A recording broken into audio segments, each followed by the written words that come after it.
여러분, 우리 솔직하게 생각해 보시겠습니까? 60년, 70년을 살아오면서 단 한 번도 이런 생각 안 해보신 분 계십니까? 왜 나는 이렇게 많은 걸 원하게 될까? 왜 하나를 이루면 또 다른 게 필요해질까? 도대체 언제까지 이래야 하나? 오늘은 바로 그 이야기를 하려고 합니다.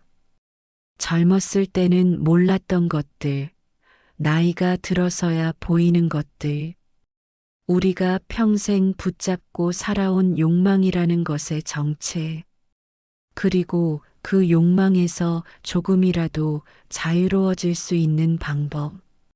오늘도 함께 천천히 조용히 생각해 보는 시간 가져보겠습니다. 육장 욕망의 정체, 왜 우리는 멈출 수 없는가? 욕망이 뭘까요? 우리는 매일 무언가를 원합니다.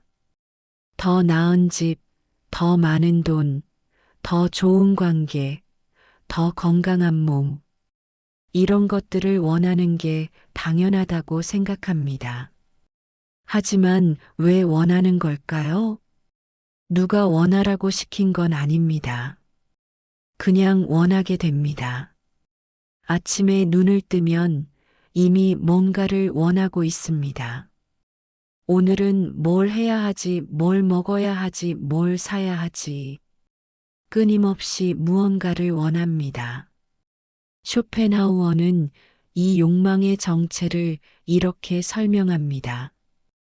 욕망은 결핍에서 온다. 배가 고프니까 밥을 원합니다. 추우니까 옷을 원합니다. 외로우니까 사람을 원합니다. 모든 욕망의 뿌리에는 결핍이 있습니다. 뭔가가 부족하다는 느낌. 그래서 인간은 항상 불완전합니다. 항상 뭔가가 모자랍니다. 그 모자람을 채우려고 평생을 애씁니다. 하지만 채워지지 않습니다.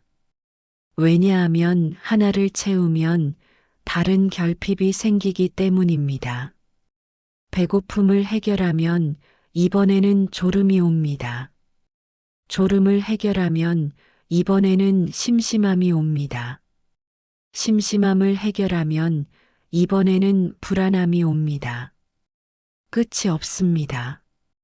욕망은 결핍의 다른 이름입니다. 그리고 결핍은 삶이 지속되는 한 절대 사라지지 않습니다. 생각해 보세요. 당신이 젊었을 때 원했던 것들을 이제 가지고 있습니까? 어떤 것은 가지고 있을 겁니다. 집도 있고, 차도 있고, 가족도 있습니다. 그런데 만족합니까? 만족하지 않습니다. 이제는 다른 걸 원합니다. 건강을 원하고, 평온을 원하고, 인정을 원합니다. 젊었을 때와 욕망의 대상만 바뀌었을 뿐, 여전히 무언가를 원하고 있습니다. 쇼펜하우어는 이것을 의지의 본질이라고 불렀습니다. 인간 안에는 끊임없이 무언가를 원하는 힘이 있습니다. 이 힘은 멈추지 않습니다. 잠들어 있을 때도, 늙어서도, 죽기 직전까지도 계속됩니다. 이 의지는 우리가 통제할 수 없습니다. 이제 그만 원해야지라고 생각해도 다시 뭔가를 원하게 됩니다. 이 정도면 충분해라고 생각해도 조금 지나면 또 부족하다고 느낍니다. 왜 이럴까요? 왜 우리는 멈출 수 없을까요? 쇼펜하우어는 이렇게 답합니다. 의지는 맹목적이기 때문이다. 의지는 목적이 없습니다. 방향도 없습니다. 그냥 움직입니다. 마치 물이 아래로 흐르듯이 자연스럽게 움직입니다. 왜 움직이는지 모릅니다. 어디로 가는지도 모릅니다. 그냥 움직입니다. 인간도 마찬가지입니다. 우리는 왜 사는지 모릅니다. 무엇을 위해 사는지도 모릅니다. 그냥 삽니다. 그리고 살아있는 동안 끊임없이 무언가를 원합니다. 이게 인간의 운명입니다. 당신도 느끼지 않습니까? 아무리 가져도, 아무리 잃어도 여전히 뭔가가 부족합니다. 이것만 있으면이라고 생각했던 것들을 다 가졌는데도 여전히 공허합니다. 이게 당신만 그런 게 아닙니다. 부자도 그렇고, 유명한 사람도 그렇고, 성공한 사람도 그렇습니다. 모든 인간이 그렇습니다. 왜냐하면 욕망의 정체는 결핍이고, 결핍은 삶의 본질이기 때문입니다. 그럼 어떻게 해야 합니까? 욕망을 없앨 수 있습니까? 없앨 수 없습니다. 욕망을 없애면 삶의 동력도 없어집니다. 아침에 일어날 이유도 없어지고 밥을 먹을 이유도 없어집니다. 그렇다고 욕망대로 살 수도 없습니다. 욕망대로 살면 평생 뭔가를 쫓아다니다 지쳐 죽습니다. 쇼펜하우어는 중간길을 제시합니다. 욕망을 인정하되 집착하지 마라. 우리는 욕망하는 존재입니다. 그건 어쩔 수 없습니다. 하지만 그 욕망이 꼭 이뤄져야 한다고 집착할 필요는 없습니다. 이걸 원하는구나 하고 인정은 하되 꼭 가져야 해 하고 매달리지는 않는 겁니다. 쉽지 않습니다.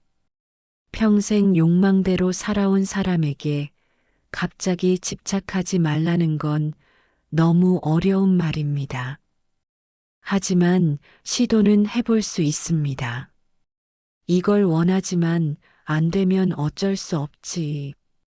저게 있으면 좋겠지만 없어도 살 수는 있지. 이런 식으로 조금씩 거리를 두는 겁니다.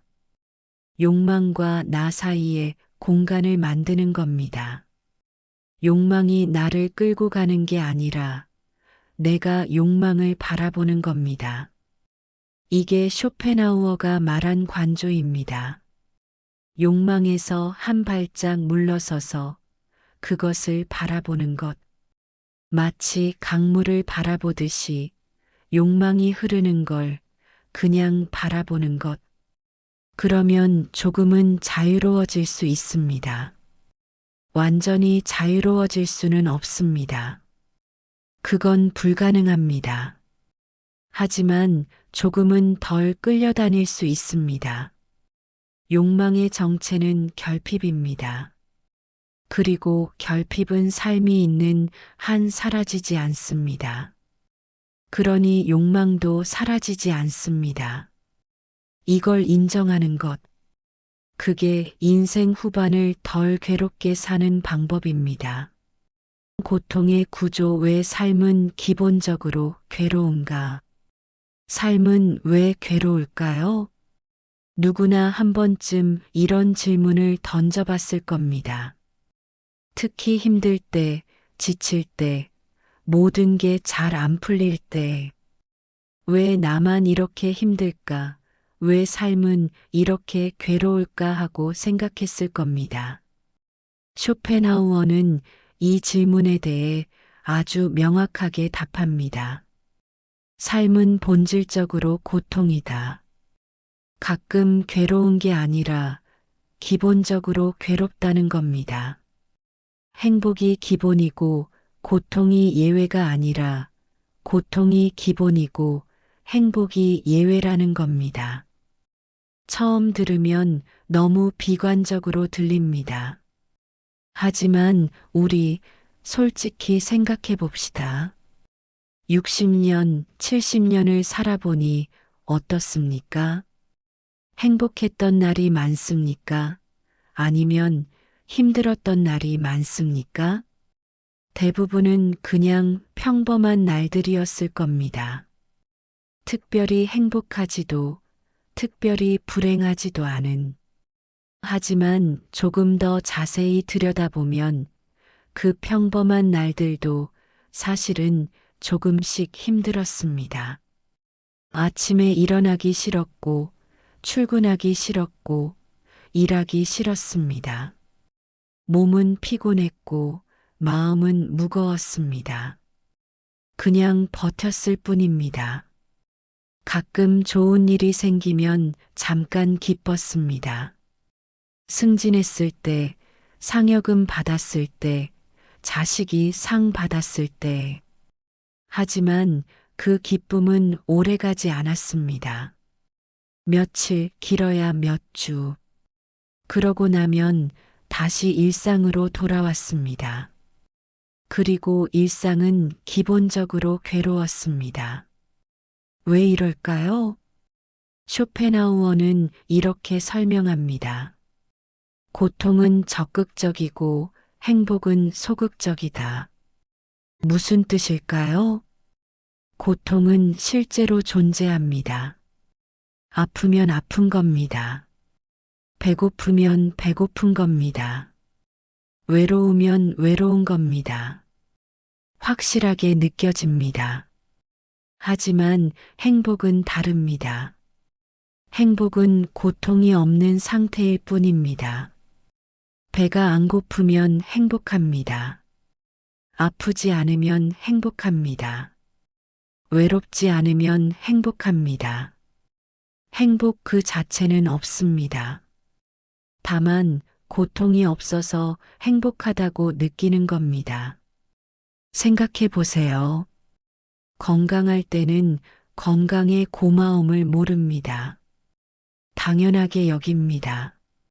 하지만 아프면 그제야 건강의 소중함을 알게 됩니다. 돈이 있을 때는 돈의 가치를 모릅니다. 당연하게 씁니다. 하지만 돈이 없으면 그제야 돈의 필요함을 절실히 느낍니다. 행복은 이런 겁니다.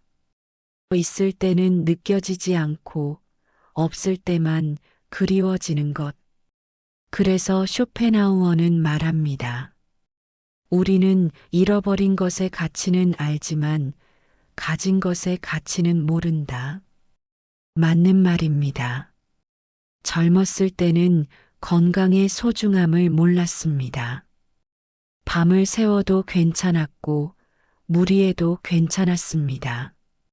하지만 나이가 들어 몸이 아프니 그제야 건강이 얼마나 소중한지 알게 됩니다.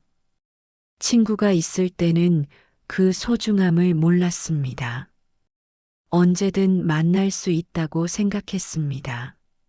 하지만 친구가 세상을 떠나고 나니 그제야 그 친구가 얼마나 소중했는지 알게 됩니다. 이게 인간의 한계입니다.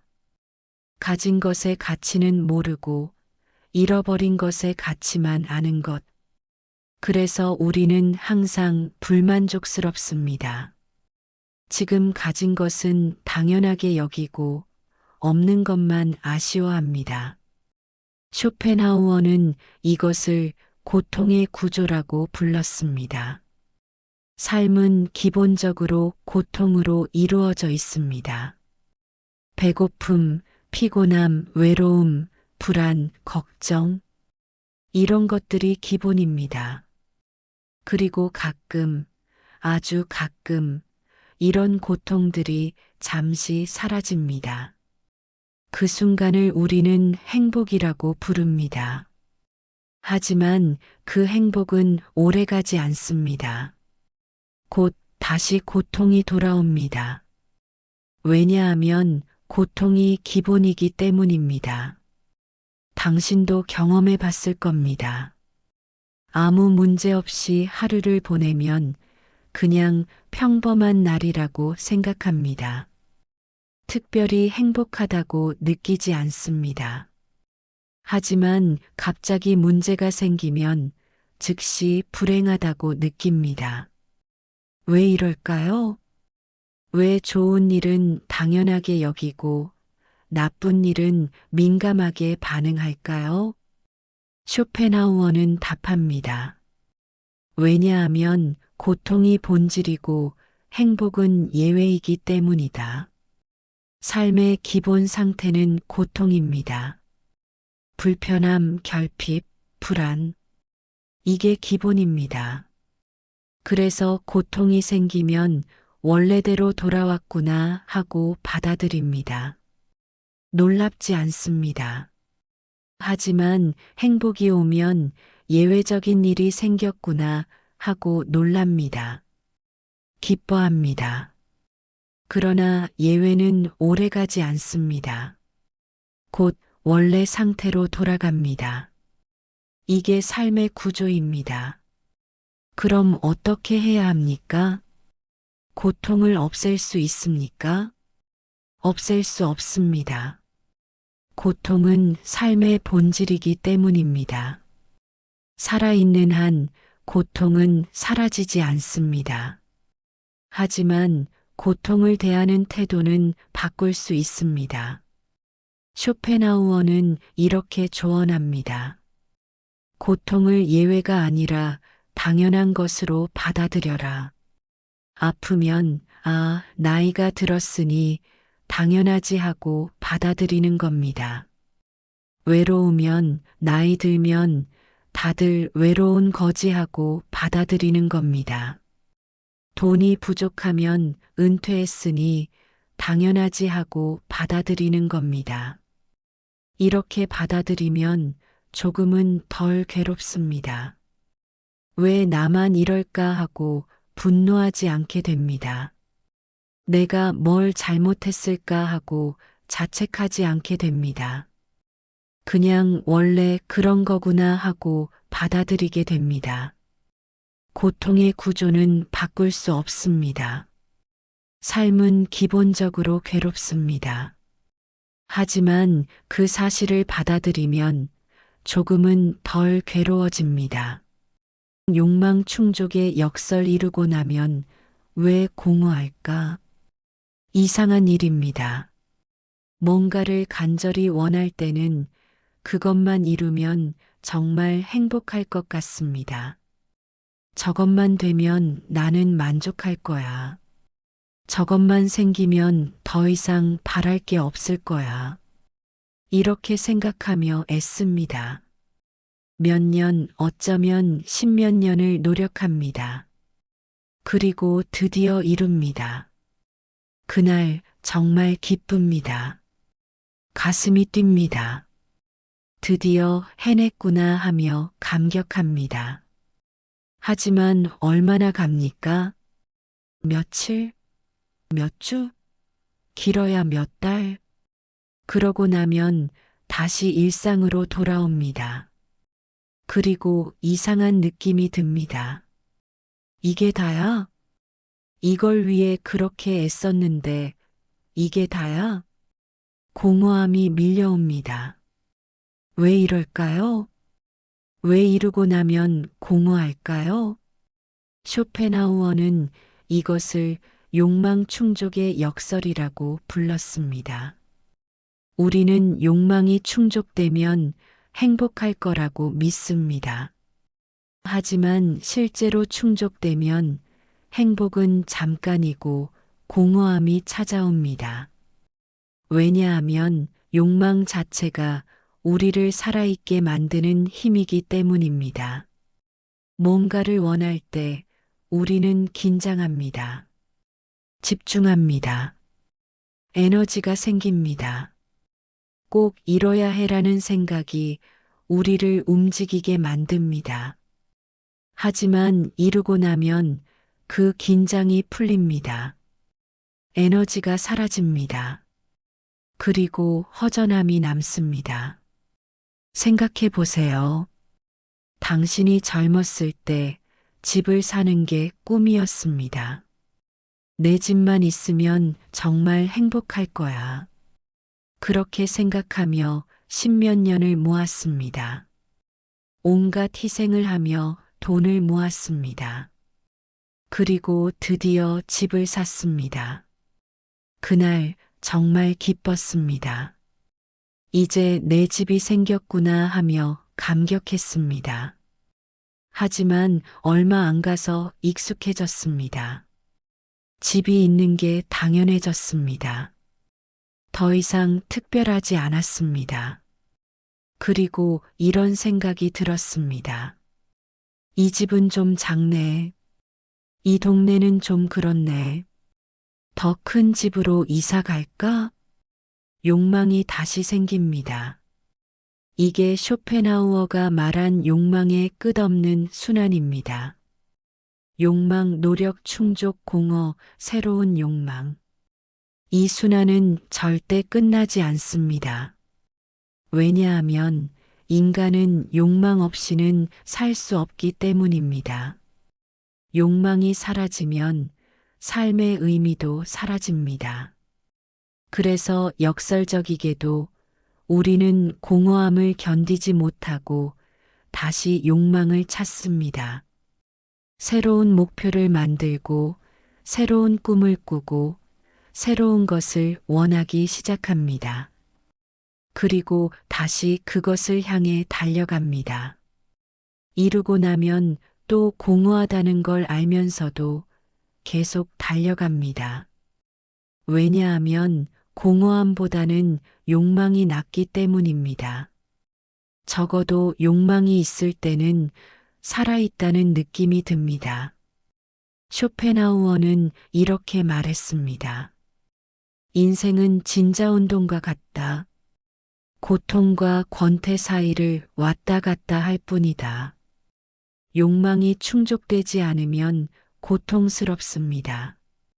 저것을 꼭 가져야 하는데 하며 괴로워합니다. 욕망이 충족되면 권태로워집니다. 이제 뭘 하지? 하며 공허해집니다. 그래서 다시 욕망을 찾습니다. 권태보다는 고통이 낫기 때문입니다. 이 진자는 평생 흔들립니다. 멈출 수가 없습니다. 당신도 그렇지 않습니까?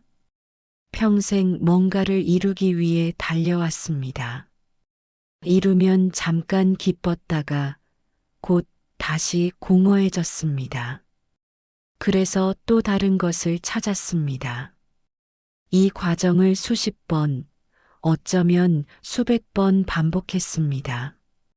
그리고 지금 60이 넘은 나이에도 여전히 뭔가를 원하고 있습니다. 언제까지 이럴까요? 언제까지 이 진자는 흔들릴까요? 쇼펜하우어는 명확한 답을 주지 않았습니다. 다만 이렇게 말했습니다. 이것이 인생이라는 것을 인정하라. 욕망이 충족되어도 공허하다는 것을 인정하라. 새로운 욕망이 계속 생긴다는 것을 인정하라. 이 순환은 끝나지 않는다는 것을 인정하라. 그걸 인정하면 조금은 편해집니다. 이루면 행복할 거야라는 환상에서 벗어날 수 있습니다. 이번에는 다를 거야라는 기대를 내려놓을 수 있습니다. 그리고 욕망에 덜 집착하게 됩니다. 이루면 좋고 안 이뤄도 어쩔 수 없지. 이렇게 생각하게 됩니다. 욕망 충족의 역설. 이루고 나면 공허하다는 것. 이걸 이해하면 욕망에 덜 매달리게 됩니다. 그리고 그것만으로도 조금은 자유로워질 수 있습니다. 나이 듦과 욕망의 변화. 나이가 들면 욕망도 변합니다. 젊었을 때는 많은 것을 원했습니다.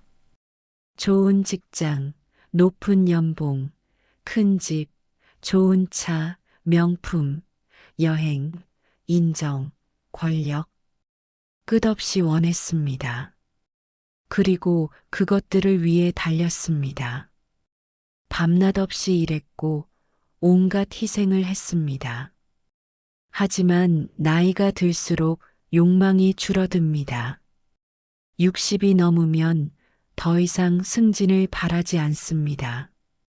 이미 은퇴했거나 곧 은퇴할 나이니까요. 더 큰 집을 원하지 않습니다. 이제 자식들도 다 떠났고 혼자 혹은 부부 둘이 살기에는 지금 집도 충분하니까요. 좋은 차를 원하지 않습니다. 나가는 일도 별로 없고 차는 그냥 이동수단일 뿐이니까요. 명품을 원하지 않습니다. 누가 보지도 않고 입을 일도 없으니까요. 여행을 원하지 않습니다. 몸이 힘들어서 멀리 가기도 부담스럽고 돈도 아까우니까요. 욕망이 줄어드니 조금은 편해질 것 같습니다. 하지만 이상하게도 더 불안해집니다. 왜일까요? 쇼펜하우어는 이렇게 설명합니다. 욕망이 줄어드는 것은 의지가 약해지는 것이다. 그리고 의지가 약해지면 삶의 힘도 약해진다. 욕망은 단계 속 무언가를 원하는 마음이 아닙니다. 욕망은 우리를 살아있게 만드는 힘입니다. 젊었을 때는 욕망이 넘쳤습니다. 그래서 힘이 났습니다. 아침에 일어날 이유가 있었고 하루를 보낼 목표가 있었습니다. 하지만 나이가 들어 욕망이 줄어들면 삶의 동력도 줄어듭니다. 아침에 일어나도 할 일이 없습니다. 하루를 보내도 목표가 없습니다. 그냥 시간을 때웁니다. TV를 보고 산책을 하고 친구를 만나고 하지만 그게 다입니다. 특별히 이루고 싶은 것도 없고 가지고 싶은 것도 없습니다. 이게 편한 것 같으면서도 한편으로는 무섭습니다. 나는 이제 아무것도 원하지 않는구나. 삶에 대한 의욕이 사라졌구나. 이런 생각이 들 때 깊은 공허함이 찾아옵니다. 쇼펜하우어는 이것을 노년의 권태라고 불렀습니다. 젊었을 때는 욕망 때문에 고통스러웠습니다. 이루지 못해서 괴로웠습니다. 하지만 나이가 들면 욕망이 없어서 권태로워집니다. 할 것이 없어서 공허합니다.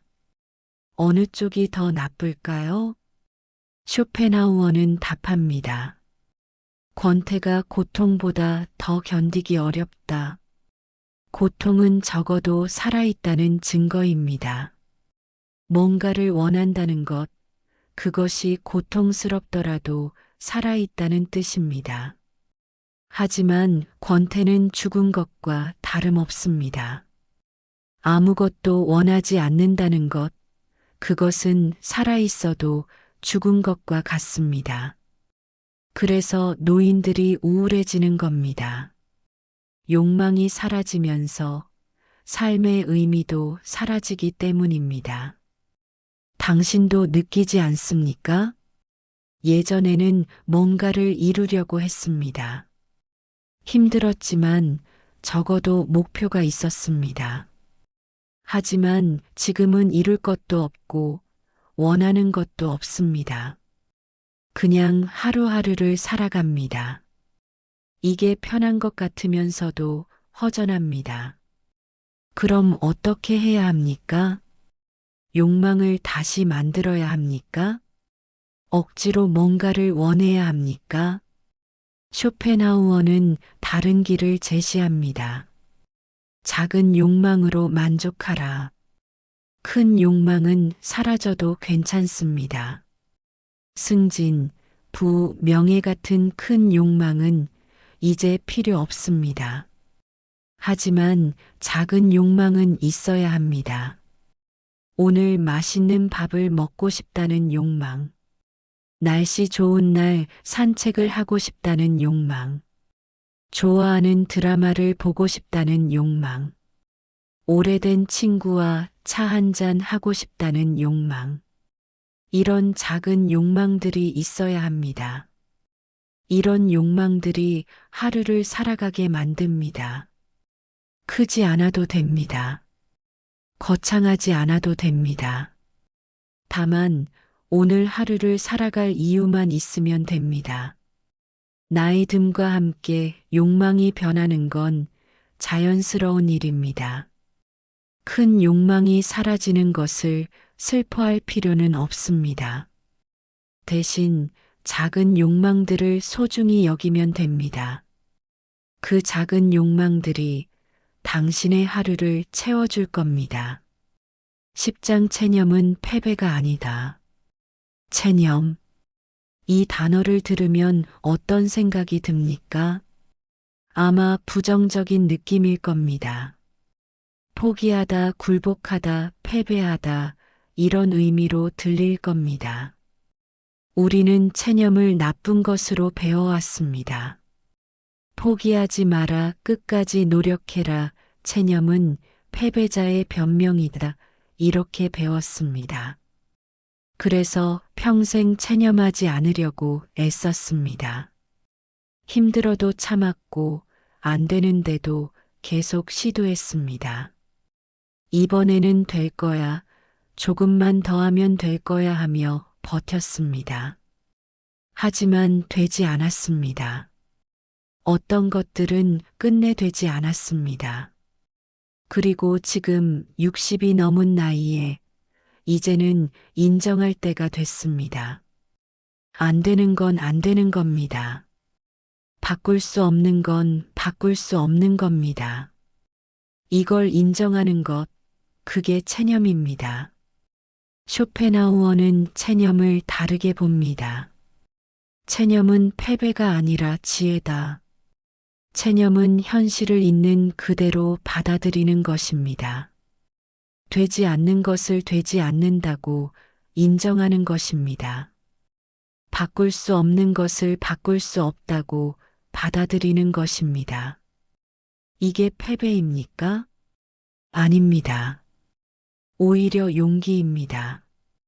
현실을 직시하는 용기입니다. 우리는 평생 현실을 회피했습니다. 조금만 더 하면 될 거야 하며 자신을 속였습니다. 다음에는 달라질 거야 하며 헛된 희망을 품었습니다. 하지만 체념은 다릅니다. 체념은 솔직해지는 겁니다. 안 되는구나, 바꿀 수 없구나 하고 인정하는 겁니다. 이게 오히려 편합니다. 더 이상 헛된 희망을 품지 않아도 되니까요. 더 이상 안 되는 것에 매달리지 않아도 되니까요. 쇼펜하우어는 이렇게 말했습니다. 의지를 부정하는 것이 고통에서 벗어나는 유일한 길이다. 의지를 부정한다는 건 욕망을 내려놓는다는 겁니다. 이걸 꼭 이뤄야 해라는 집착을 버리는 겁니다. 이렇게 되어야 해라는 기대를 놓는 겁니다. 이게 체념입니다. 포기와는 다릅니다. 포기는 못 이루니까 그만둔다는 겁니다. 부정적입니다. 패배감이 남습니다. 하지만 체념은 안 되는 걸 인정한다는 겁니다. 중립적입니다. 평온함이 남습니다. 예를 들어볼까요? 당신의 자식이 당신의 기대만큼 안 됐습니다. 포기는 이렇게 말합니다. 에이, 그냥 관두자. 뭘 해도 안 되니까. 하지만 체념은 이렇게 말합니다. 자식은 자식 나름대로 살아가는 거구나. 내가 통제할 수 없구나. 차이가 보입니까? 포기는 분노와 실망이 남습니다. 하지만 체념은 수용과 평온이 남습니다. 쇼펜하우어는 이것을 의지의 평온이라고 불렀습니다. 더 이상 뭔가를 원하지 않을 때 의지가 평온해집니다. 더 이상 바꾸려고 하지 않을 때 마음이 편안해집니다. 이게 체념의 진짜 의미입니다. 우리는 평생 뭔가를 바꾸려고 애썼습니다. 더 나은 사람이 되려고, 더 많은 것을 가지려고, 더 인정받으려고. 하지만 이제는 그만해도 됩니다. 바꾸려고 하지 않아도 됩니다. 있는 그대로 받아들여도 됩니다. 나는 이 정도 사람이구나. 나는 이만큼 가졌구나. 나는 이렇게 살아왔구나. 이렇게 인정하는 것. 그게 체념입니다. 그리고 그 체념이 오히려 당신을 자유롭게 만들 겁니다. 더 이상 되지도 않는 것에 매달리지 않아도 되니까요. 더 이상 바뀌지도 않는 것을 바꾸려고 애쓰지 않아도 되니까요. 체념은 패배가 아닙니다. 체념은 현실을 받아들이는 지혜입니다. 그리고 그 지혜가 인생 후반을 평온하게 만드는 열쇠입니다. 마무리 함께 걸어온 이 시간. 여기까지 함께 해주셔서 고맙습니다. 오늘 우리는 참 어려운 이야기들을 나눴습니다.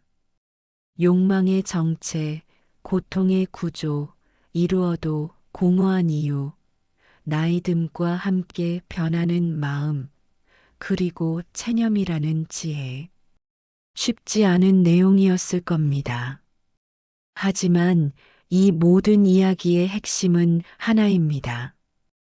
인생은 원래 어렵습니다. 고통스럽습니다. 만족이란 존재하지 않습니다. 그리고 그건 당신 탓이 아닙니다. 모든 인간이 그렇게 살아갑니다. 이걸 인정하는 것, 그게 인생 후반을 조금이라도 덜 괴롭게 사는 방법입니다. 당신은 충분히 잘 살아왔습니다. 이제는 조금 내려놓아도 됩니다. 크게 원하지 않아도 되고, 많이 가지지 않아도 되고, 무언가를 이루지 않아도 됩니다. 그냥 오늘 이 순간을 조용히 살아가는 것, 그것만으로 충분합니다. 오늘 이 이야기가 당신의 마음에 작은 위로가 되었기를 바랍니다. 하루 한 수다는 앞으로도 이런 이야기들을 계속 나누려고 합니다. 인생을 살아가는 데 필요한 지혜, 나이 들어가며 마주하는 고민들, 그리고 조금이라도 덜 아프게 사는 방법들. 함께 생각하고, 함께 위로받고, 함께 걸어가는 채널이 되고 싶습니다. 오늘 이 영상이 도움이 되셨다면 구독과 좋아요로 응원해 주시면 큰 힘이 됩니다. 여러분의 작은 관심이 더 좋은 콘텐츠를 만드는 힘이 됩니다. 다음 영상에서는 이어서 어떻게 하면 남은 인생을 조금 더 평온하게 살 수 있을지 그 구체적인 방법들을 함께 생각해 보겠습니다. 천천히, 조용히 함께 걸어가겠습니다. 오늘도 끝까지 함께 해주셔서 감사합니다.